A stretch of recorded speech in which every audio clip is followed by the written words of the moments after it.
تسی اندازہ لگاؤ کہ گھر میں مہمان آ جائے خوشی، میں نے پہلے بتایا تھا پچھلی خوشی تمہارے گھر میں ہے، پیسہ کس کے گھر میں جانا چاہیے؟ مٹھائی والے گھر میں، کیونکہ تمہارے گھر میں بیٹا پیدا ہوا، پیسے کسی گھر میں بھیج دو، کہتے مٹھائی والے گھر میں بھیج دو۔ اور وہ لوگ جانتے تھے اس رات کو، کیا جانتے تھے؟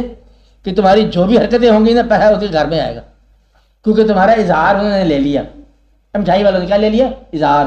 پیر صاحب بورس ہو تو پھر مٹھائی اس کے گھر میں، آپ کو یعنی اظہار اس نے لے لیا۔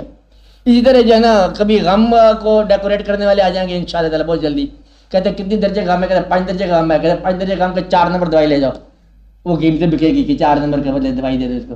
جس طرح مٹھائی ہوتی ہے کہ کس قسم کی مٹھائی ہے؟ کہتے ہیں اب منگنی ہونی ہے، کہتے ہیں وہ والے لڈو لے جاؤ، کہتے ہیں وہ دوسرا ہے وہ دوسری چیز لے جاؤ، یعنی کہ یہ ایک خوشی کے اظہار کے بعد مٹ سنڈ کی خوشی ہے، کہتے ہیں مٹ سنڈ لے جاؤ مٹھائی۔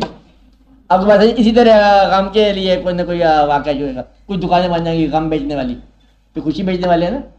مدعا ہے کہ تمہارا اظہار پھر محدود ہے۔